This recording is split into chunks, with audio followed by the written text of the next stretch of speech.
OP classes के digital platform पर आप सभी का एक बार पुनः स्वागत है।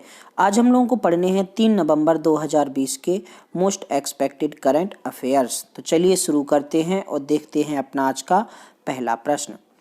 पहला प्रश्न है, भारत का पहला टायर पार्क किस राज्य में शुरू किया जाएगा? तो भारत का पहला टायर पार्क पश्चिम बंगाल में शुरू किया जाएगा। पश्चिम बंगाल के कोलकाता में टायरों से बनी विभिन्न प्रकार की कलाकृतियों से यह टायर पार्क बनाया जाएगा।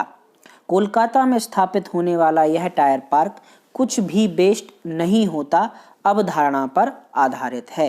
इस टायर पार्क में टायर से विभिन्न प्रकार के झूले, विभिन्न प्रकार की बेंच तथा अन्य प्रकार के कार्टून कलाकृतियां निर्मित की जाएंगी। बात की जाए पश्चिम बंगाल की, तो पश्चिम बंगाल की राजधानी है कोलकाता तथा पश्चिम बंगाल 23 जिलों से मिलकर बना है।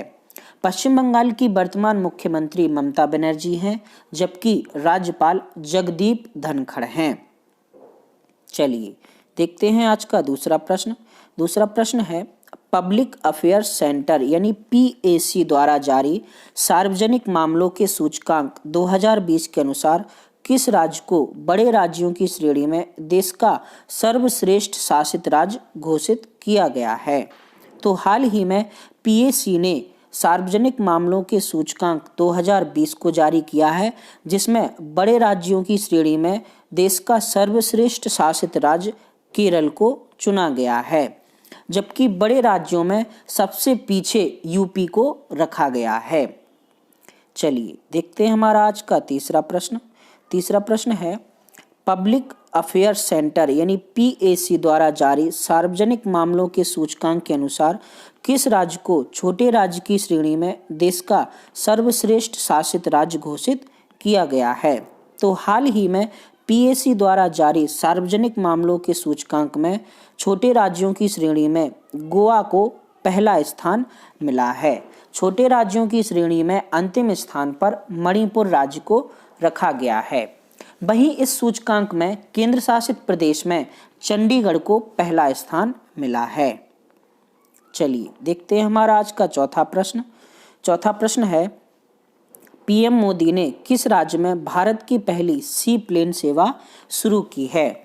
तो हाल ही में प्रधानमंत्री नरेंद्र मोदी ने गुजरात राज्य में भारत की पहली सी प्लेन सेवा स्टैच्यू ऑफ यूनिटी के केवड़िया से साबरमती रिवर फ्रंट से शुरू की है। यह सी प्लेन सेवा 19 सीटर सी प्लेन के द्वारा की जाएगी। इसके लिए एक निजी कंपनी स्पाइस जेट अपनी सेवाएं देगा। केवड़िया से साबरमती की दूरी 200 किलोमीटर है, जिसमें यह सी प्लेन 45 मिनट में यह दूरी तय करेगा। इस सी प्लेन सेवा में एक तरफ का किराया 1500 रुपये रखा गया है। इस सी प्लेन का नाम ट्विन ऑटर 300 सी प्लेन है, जिसका वजन 3377 किलोग्राम है।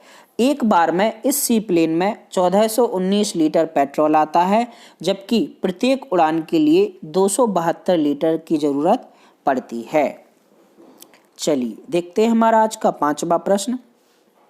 पांचवा प्रश्न है, यूनेस्को ने हाल ही में भारत के पन्ना टाइगर रिजर्व को बायोस्फीयर रिजर्व घोषित किया है।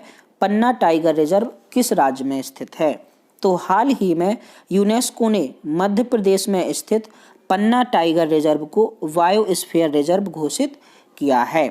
बात की जाए पन्ना टाइगर रिजर्व की, तो पन्ना टाइगर रिजर्व भारत का 22वां टाइगर रिजर्व है तथा मध्य प्रदेश का यह 5वां टाइगर रिजर्व है। पन्ना टाइगर रिजर्व विंध्य रेंज में पन्ना तथा छतरपुर जिले में स्थित है, जिसकी स्थापना वर्ष 1981 में की गई थी। वर्ष 1984 में इसे टाइगर रिजर्व घोषित किया गया तथा वर्ष 2011 में इसे बायोस्फीयर के लिए नामित किया गया था। पन्ना टाइगर रिजर्व में केन नदी आकर्षण का केंद्र होती है। पन्ना टाइगर रिजर्व में 200 से अधिक प्रजाति के पक्षी पाए जाते हैं। चलिए देखते हैं हमारा आज का छठवां प्रश्न। छठवां प्रश्न है, किस तारीख को पत्रकारों के खिलाफ अपराधों की समाप्ति के लिए अंतर्राष्ट्रीय दिवस मनाया जाता है? तो प्रत्येक वर्ष 2 नवंबर को पत्रकारों के खिलाफ अपराधों की समाप्ति के लिए अंतर्राष्ट्रीय दिवस मनाया जाता है।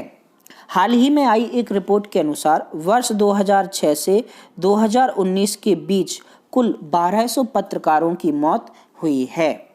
2 नवंबर 2013 को माली में 2 फ्रांसीसी पत्रकारों की हत्या के बाद यह दिवस मनाए जाने लगा है। चलिए देखते हैं हमारा आज का 7वां प्रश्न। 7वां प्रश्न है, 15वें वित्त आयोग का प्रमुख कौन है जो 9 नवंबर को अपनी रिपोर्ट प्रस्तुत करने जा रहा है? तो हाल ही में 9 नवंबर 2020 को 15वें वित्त आयोग की रिपोर्ट आने की खबर मिली है। 15वें वित्त आयोग के अध्यक्ष NK सिंह हैं। 15वें वित्त आयोग की रिपोर्ट 9 नवंबर को राष्ट्रपति रामनाथ कोविंद को सौंपी जाएगी तथा इसकी एक कॉपी प्रधानमंत्री नरेंद्र मोदी को भी दी जाएगी। बात की जाए वित्त आयोग की, तो वित्त आयोग की व्याख्या संविधान के अनुच्छेद 280 में की गई है। चलिए देखते हैं हमारा आज का 8वां प्रश्न।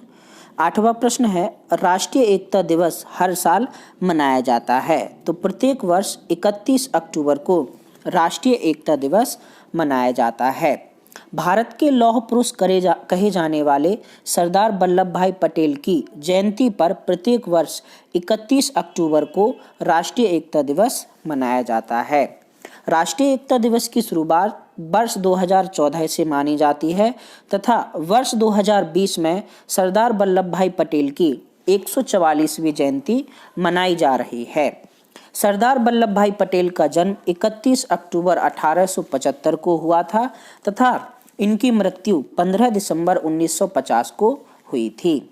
सरदार वल्लभ भाई पटेल भारत के पहले उप प्रधानमंत्री थे तथा बारदौली सत्याग्रह के दौरान बारदौली की महिलाओं ने वर्ष 1928 में इन्हें सरदार की उपाधि दी थी। स्वतंत्रता प्राप्ति के बाद देश की 562 देशी रियासतों का एकीकरण करने का श्रेय सरदार वल्लभ भाई पटेल को दिया जाता है। वर्ष 1991 में सरदार वल्लभ भाई पटेल को मरणोपरांत भारत रत्न से भी सम्मानित किया गया था। राष्ट्रीय एकता दिवस के अतिरिक्त statue of unity Sardar Vallabh भाई पटेल को समर्पित है, जो कि गुजरात के नर्मदा जिले में साधु बेट द्वीप के पास स्थित है। स्टैच्यू ऑफ यूनिटी में कुल 3000 करोड़ रुपए की लागत का खर्चा आया था तथा स्टैच्यू ऑफ यूनिटी के वास्तुकार राम बी सुतार हैं। 31 अक्टूबर 2013 को गुजरात के मुख्यमंत्री रहे नरेंद्र मोदी ने स्टैच्यू ऑफ यूनिटी का शिलान्यास किया था, जबकि 2018 में स्टैच्यू ऑफ यूनिटी राष्ट्र को समर्पित की गई थी। चलिए देखते हैं हमारा आज का 9वां प्रश्न। 9वां प्रश्न है, न्यूजीलैंड के पहले भारतीय मूल के मंत्री कौन बने हैं? तो हाल ही में प्रियंका राधाकृष्णन न्यूजीलैंड में भारतीय मूल की पहली मंत्री बनी हैं। प्रियंका राधाकृष्णन 41 वर्षीय हैं, जिन्हें न्यूजीलैंड की प्रधानमंत्री जेसिंडा आर्डर्न ने अपने 5 मंत्रियों में शामिल किया है। चलिए देखते हैं हमारा आज का अंतिम प्रश्न। अंतिम प्रश्न है, 1.8 किलोमीटर लंबा फेनी ब्रिज जो कि दिसंबर 2020 में पूरा होने वाला है, भारत को निम्नलिखित में से किस पड़ोसी देश के साथ जोड़ता है? तो दिसंबर 2020 में पूरा होने वाला फेनी ब्रिज भारत को बांग्लादेश से जोड़ता है। 1.8 किलोमीटर लंबा यह ब्रिज फेनी नदी पर स्थित है। वर्ष 2015 जून में भारत के प्रधानमंत्री नरेंद्र मोदी तथा बांग्लादेश की प्रधानमंत्री शेख हसीना ने इसका शिलान्यास किया था। बात की जाए फेनी नदी की, तो यह त्रिपुरा से निकलकर बांग्लादेश में सबरूम शहर से प्रवेश करती है। चलिए देखते हैं हमारा आज का क्वेश्चन ऑफ द डे। 3 नवंबर 2020 का क्वेश्चन ऑफ द डे है आपका, कौन सा जानवर अपने पूरे जीवन काल में कभी पानी नहीं पीता है? कंगारू, जलहस्ती, चूहा या फिर कंगारू चूहा। इसके अलावा सेशन ऑफ द डे का क्वेश्चन है, हाल ही में पब्लिक अफेयर सेंटर द्वारा जारी सूचकांक में छोटे राज्यों में पहला स्थान किस राज्य का है? दोनों प्रश्नों के जवाब आपको नीचे कमेंट बॉक्स में कमेंट करके बताने हैं।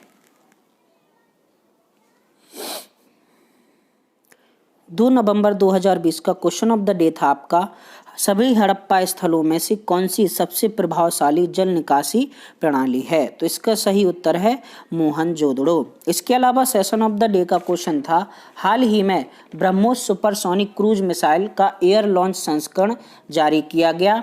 इसका परीक्षण किस लड़ाकू विमान द्वारा किया गया था? तो इसका परीक्षण सुखोई लड़ाकू विमान MKI-30 द्वारा किया गया था। सही उत्तर देने वालों में शामिल हैं गौरव कुशवाहा, मोहित साहू, अमित कुमार, अजय कुमार मौर्य, सोनाली मौर्य, जितेंद्र साहू, सुरेंद्र कुशवाहा, अमित कुमार कुशवाहा, महेंद्र सिंह, मयंक मौर्य तथा मानवेंद्र सिंह। सभी को बहुत बहुत बधाई।